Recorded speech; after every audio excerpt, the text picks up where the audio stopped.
All right, Keyshawn Johnson comes once a year. We made up a segment for him. How about this?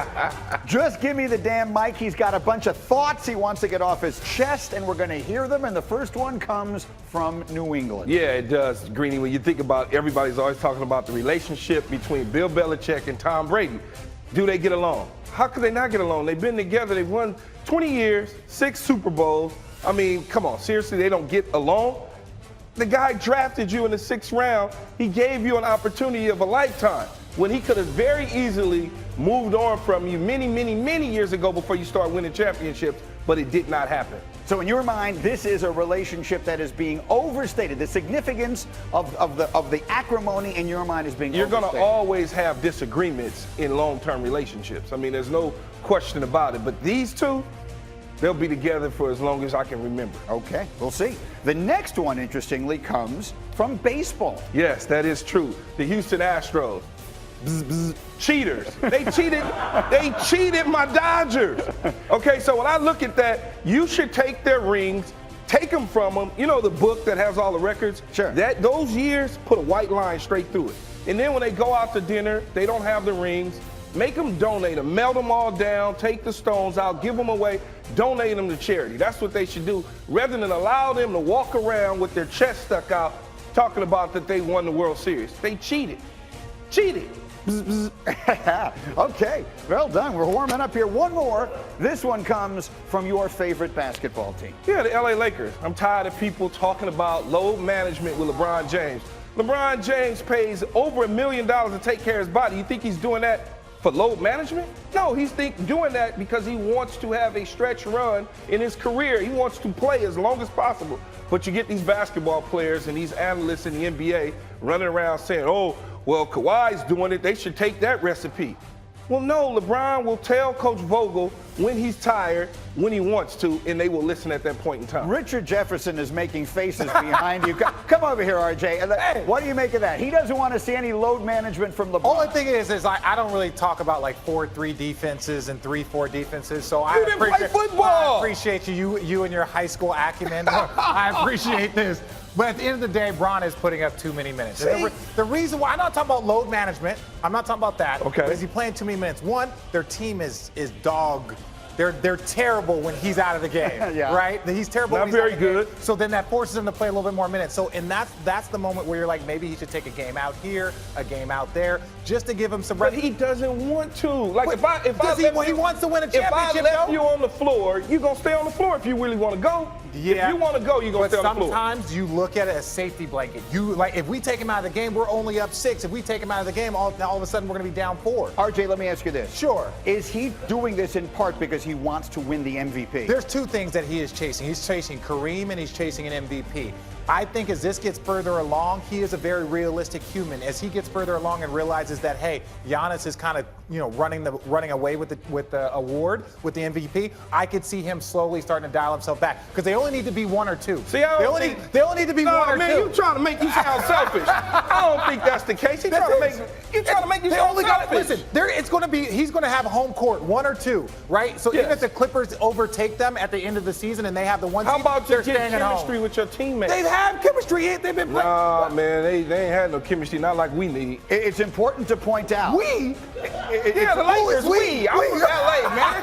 Stop. It is important to point out. We keep talking about the Lakers and Clippers as though they're just going to glide to the 1 and 2 seeds. They are. Denver is only 3 games Stop it. They're not behind real. the Lakers, and they're Denver ahead ain't of the real. Clippers. Denver ain't real. Not real. Dallas ain't real. Not real. Portland ain't Utah ain't real. Utah Portland ain't real. Nope. Are they regular season real? They're very good. They're very good My teams. point is, if they're regular season real, then they could finish in the 2 seed. It doesn't matter. It don't matter. It doesn't matter if they finish in the Lakers can finish in the 8th seed and still be straight. Okay, There we fair enough. go. Then if that doesn't matter, then that's all well and good. Just give me the damn mic. I think we'll bring that one back. Laura, what's next? Yeah, let's please bring it back. Okay, listen, just under a month until Selection Sunday in college basketball. Seth Greenberg here to give us his Final Four. You may be sitting there thinking, I'm going to have to pull this paper out and fill out my bracket. So who should we be looking at as the Final Four team, Seth? Well, I'm going to start with Gonzaga. Gonzaga, the most efficient offense in the country. And I'll tell you what, they got 3 front court guys. They dropped 60 the other day against St. Mary's. They got wins against at Arizona, RJ, Oregon, North Carolina.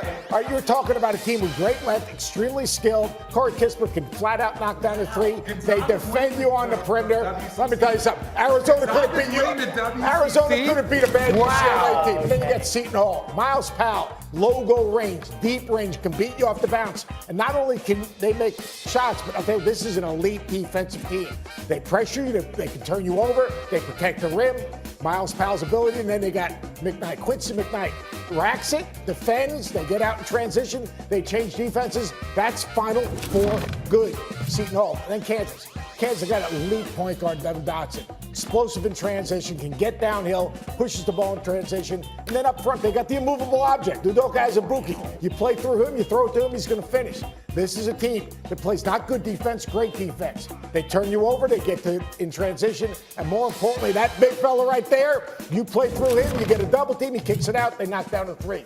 And then this Louisville team, Jordan Warren, he could be player of the year. 6'7", rebounds the ball, knocks down threes. Obviously a tough matchup, but the addition of David Johnson, all right, as a freshman at 6'6" point guard, he solidified the point guard position. They've got two front court players.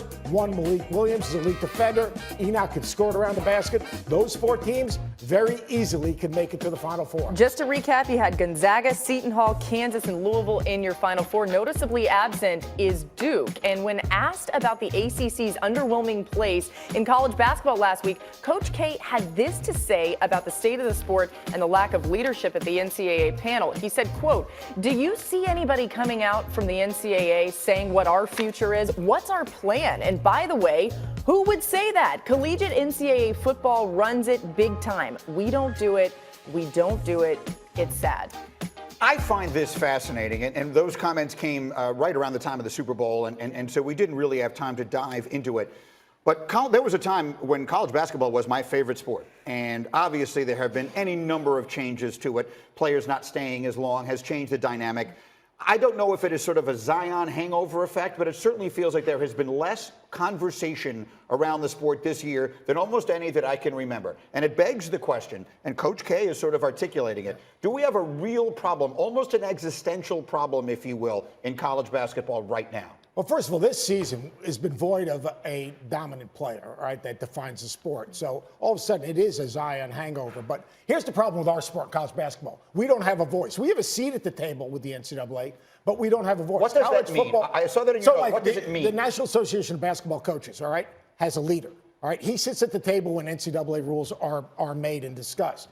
But he doesn't have a voice. He doesn't use his voice. We need someone that is going to fight for college basketball. For what? And here's what we need to fight for. We need to shrink college basketball. You can't legislate for 353 schools because they all have different missions. They all have different agendas. College basketball is lazy. Doesn't have the same agenda as Princeton. And they're old. College basketball is lazy and they're old. Let me say this. They've always had to adjust college football to okay, how are we going to determine a Final Four, BCS? They've always been trying to figure out the best way to bring everybody in. Well, the NCAA's always had the tournament. You had conference tournaments and then you had the NCAA tournament. So then they stepped back and was like, our job is done. The NCAA tournament is going to take care. It's going to generate the billions of dollars we need. Yes. Every year it's the most popular gambling thing, most watched sporting event on television. So they're like, our job is done. And that's where they set back. Then what did they do? They joined with the NBA, said players had to come for 1 year. Because they're like, they didn't join with the NBA. That was an NBA rule. That was an NBA rule, but it was together with the NCAA. We can say that that was your players association. I understand that, but they wanted players, older players wanted money. Point being is this, Greeny, and then I'll stop. What they want to do is they wanted to get players there, and then it started to backfire on them. And you've seen the interest in college basketball slowly drop ever since that rule got in place. That's why they're looking Last year was one of the most watched years in the history of college basketball, so it hasn't declined. It was one guy. It was 1 year. But this year, and you know what? He's doing the same thing in the NBA, by the way. Yes, because he was one player. The same issues in the NBA. Here's the big thing. You got to understand. You can't legislate and make rules for 353 schools. Agreed. They do not have enough in common. There's not a commonality. What college basketball needs to do is separate themselves. If you want to be at the highest level of Division I, all right, you've got to fill this criteria. And now all of a sudden you have 150 schools. Then you legislate for those that will destroy the NCAA tournament. Well, what would it be? So just to be clear, college football has the Power Five. They are clearly delineated in some ways from everybody else.